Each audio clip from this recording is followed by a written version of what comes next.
Narad ji is explaining the external nature of bhakti first. So what is the external form of bhakti?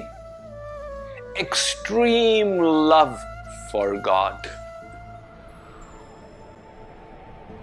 Once he was in Vrindavan, and there he found a Gopi sitting in meditation.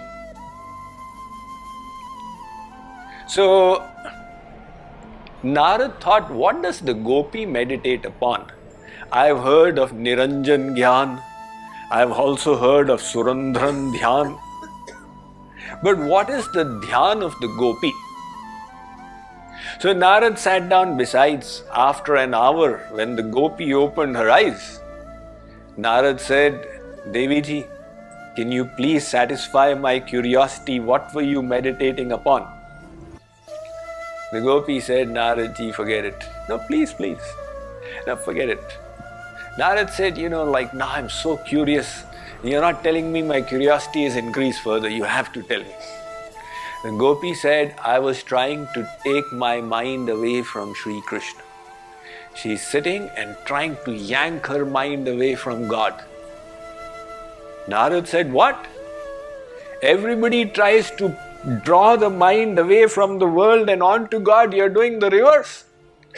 The Gopi said what to do. His form is so embedded in my mind. Whatever I do, he lands up there. If I am churning the butter, it seems that he is coming and dropping the pots. If I am cleaning the floor, it seems he is running on it. If I am putting the children to sleep, it seems like he is waking them up. Now I understand that it is not him, it's my mind playing tricks. The mind has got so unified with him that his form comes everywhere. That is why I was striving so hard to take my mind away from him, but I was not succeeding.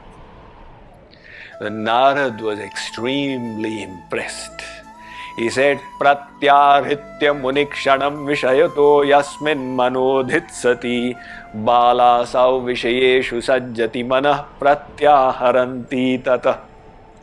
Big yogis in their meditation strive that somehow or the other they should withdraw the mind from the world and attach it at the feet of God, and they don't succeed.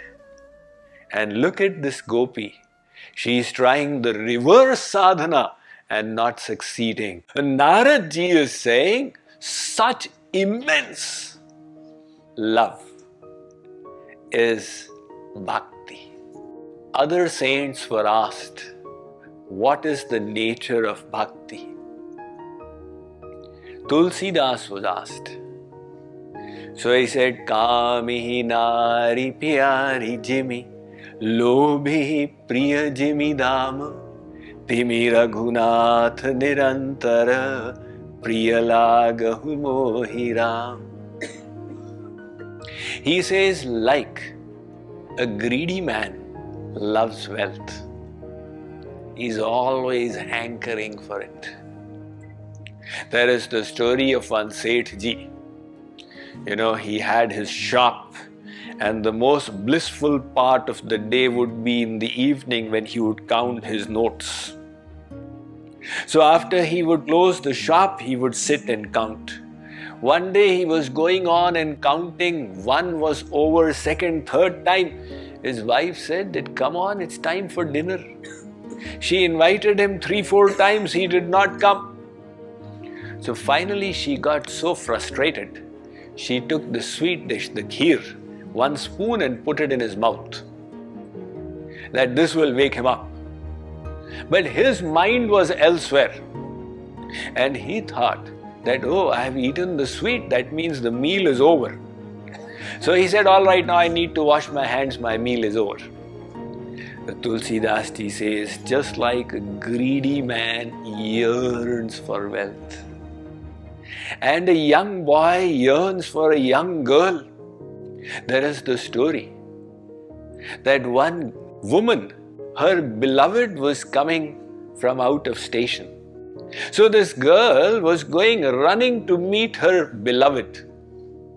At the same time, Akbar was touring his kingdom for an inspection. So being a Mohammedan, he used to say the namaz 5 times. And in the namaz, they spread the sheet and then they sit on it and say the namaz. So Akbar had spread his sheet. They consider it sacred. They consider it a representation of Allah. And he was saying the namaz when this woman was running to meet her beloved. She did not realize she placed her feet on the sheet, but Akbar saw it. So Akbar said to Birbal, "This woman should be brought to my court." Now the next day, the woman was brought to court. Akbar said, "You ran on my namaz sheet?" The woman said, "Absolutely not. Badshah Salamat. I am telling you, you ran." "No, I did not." Akbar said, "Then am I mistaken? I very clearly saw you ran." The woman said, "I have no recollection of it." So the woman said that, "O great king, you were worshipping the Supreme Lord, and yet you had recollection on who is stepping on my sheet. I was running after a worldly beloved, and I was totally oblivious of what had happened. Don't you even have that much of absorption in your divine beloved as I have got in my material beloved?" So Tulsidas says, that kind of complete absorption, that is bhakti.